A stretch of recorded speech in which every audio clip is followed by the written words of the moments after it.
നമസ്കാരം, gallery of നാച്ചുറലിലേക്ക് സ്വാഗതം. മൂകാംബികയിലെ മൂന്നാമത്തെ വീഡിയോ ആണ് നിങ്ങളിലേക്ക് എത്തിക്കുന്നത്. മൂകാംബിക ക്ഷേത്രം നിങ്ങൾ കണ്ടു, കുടജാദ്രി യാത്രയും കുടജാദ്രിയുടെ കാഴ്ചകളും നിങ്ങൾ കണ്ടു. ഇനി അടുത്ത് പോകുന്നത് മൂകാംബികയിൽ കൂടി ശാന്തമായി ഒഴുകുന്ന സൗപർണിക നദിയിലേക്കാണ്. ആ നദിയുടെ കാഴ്ചകളാണ് ഈ വീഡിയോയിലൂടെ നിങ്ങളിലേക്ക് എത്തിക്കുന്നത്. കർണാടകയിലെ പ്രസിദ്ധമായ കൊല്ലൂർ മൂകാംബിക ക്ഷേത്രത്തിന് ആത്മീയ ഊർജം നൽകുന്ന വിശുദ്ധ നദിയാണ് സൗപർണിക. സഹ്യപർവ്വതത്തിൻ്റെ പച്ചപ്പിൽ നിന്നും ഉത്ഭവിച്ച് അറബിക്കടലിലേക്ക് ഒഴുകുന്ന ഈ നദി പുരാണവും ചരിത്രവും പ്രകൃതി സൗന്ദര്യവും ഒത്തുചേർന്ന അപൂർവമായ ഒരു ദൈവീക നദിയാണ്. സഹ്യപർവ്വത നിരകളിലെ കൊടചാദ്രി മലനിരകളിൽ നിന്നുമാണ് സൗപർണിക നദി ഉത്ഭവിക്കുന്നത്.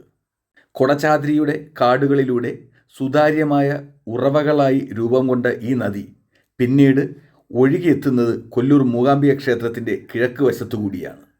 ക്ഷേത്ര പരിസരത്തെ അന്തരീക്ഷം തന്നെ ശാന്തിയും ദൈവികതയും നിറഞ്ഞതാക്കുന്നത് ഈ നദിയുടെ സാന്നിധ്യമാണ്. ഏകദേശം 45 കിലോമീറ്റർ നീളമാണ് സൗവർണിക നദിക്കുള്ളത് എന്നാണ് പറയപ്പെടുന്നത്. ചെറിയ നീളമാണെങ്കിലും ആത്മീയ പ്രാധാന്യത്തിൽ ഈ നദിക്ക് വലിയ സ്ഥാനമാണുള്ളത്. സഹ്യപർവ്വതത്തിൽ നിന്നും ഉത്ഭവിച്ച് വനപ്രദേശങ്ങളും ഗ്രാമങ്ങളും കടന്ന് കുണ്ടാപുരത്തിനടുത്ത് വെച്ച് സൗവർണിക അറബിക്കടലിൽ സംഗമിക്കുന്നു. ആ സംഗമസ്ഥലവും പ്രാദേശികമായ വിശുദ്ധമായതായി കണക്കാക്കപ്പെടുന്നു. സൗപർണിക എന്ന പേര് വന്നത് സുപർണൻ എന്ന വാക്കിൽ നിന്നാണ് എന്ന് കരുതപ്പെടുന്നു. സുപർണൻ എന്നത് ഗരുഡൻ എന്ന ദൈവിക പക്ഷിയെ സൂചിപ്പിക്കുന്നു. പുരാണ കഥകൾ അനുസരിച്ച് ഗരുഡൻ തൻ്റെ അമ്മയായ വിനതയെ ദാസ്യത്തിൽ നിന്നും മോചിപ്പിക്കാൻ അമൃതം തേടി ദേവലോകത്തേക്ക് പോകുന്ന യാത്രയിൽ ഈ നദിയിൽ സ്നാനം ചെയ്ത് ശക്തി സമ്പാദിച്ചു എന്നാണ് വിശ്വാസം. അതുകൊണ്ടാണ് ഈ നദിക്ക് സൗപർണിക എന്ന പേര് ലഭിച്ചതെന്നാണ് ഐതിഹ്യം.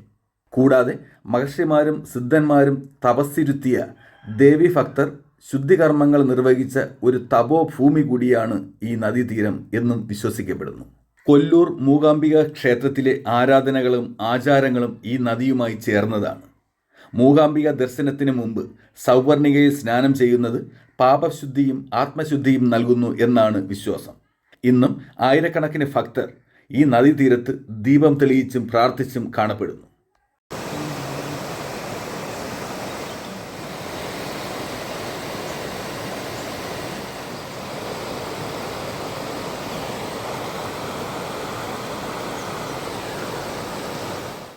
സൗപർണിക നദിയുടെ തീരത്തെത്തിയിരിക്കുകയാണ്. ഈ ഇടത്തോട്ട് ഈ കാണുന്ന വഴിയാണ് ക്ഷേത്രത്തിലേക്ക് പോകേണ്ടത്. ഇവിടുന്ന് നമ്മൾ താമസിച്ചിരുന്ന ലളിതാംബിക ലോഡ്ജിൽ നിന്നും ഏകദേശം ഒരു 200 മീറ്റർ വരുമ്പോഴാണ് സൗവർണിക ശാന്തമായി ഒഴുകുന്നത്. കാശി തീർത്ഥ എന്നാണ് ഇവിടെ അറിയപ്പെടുന്നത്. ഈ ഒരു ചെറിയ ഇടവഴിയുണ്ട്. ഈ ഇടവഴിയാണ് താഴോട്ടിറങ്ങുന്നത്.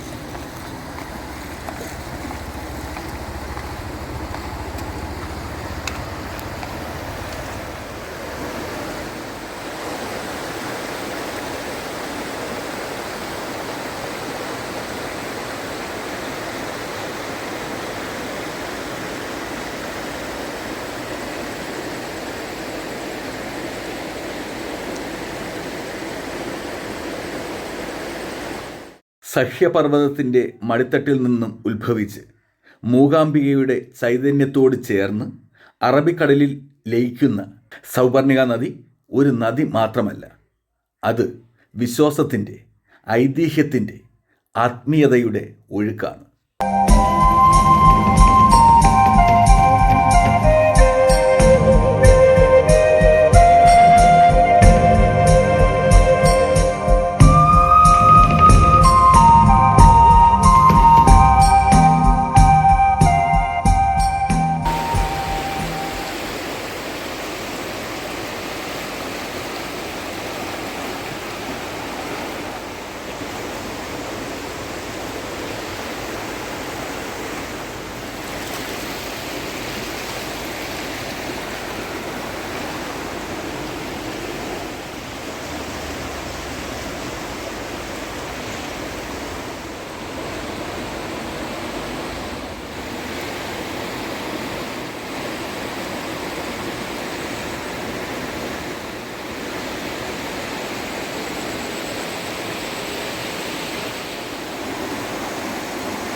അപ്പോൾ മൂകാംബിക ക്ഷേത്ര പരിസരത്തുകൂടി ഒഴുകുന്ന സൗവർണ്യ നദിയുടെ കാഴ്ചകൾ നിങ്ങൾ കണ്ടു കാണും. ഇതോടുകൂടി മൂകാംബികയിലെ കാഴ്ചകൾ ഇവിടെ പൂർണ്ണമാവുകയാണ്. ഇനി ഞങ്ങൾ ഇവിടെ നിന്ന് പോകുന്നത് നേരെ ഉടുപ്പി ക്ഷേത്രത്തിലേക്കാണ്. ഉടുപ്പി ക്ഷേത്രത്തിലെ കാഴ്ചകളുമായി അടുത്ത വീഡിയോയിൽ കാണാം. അതുവരേക്കും നന്ദി, നമസ്കാരം.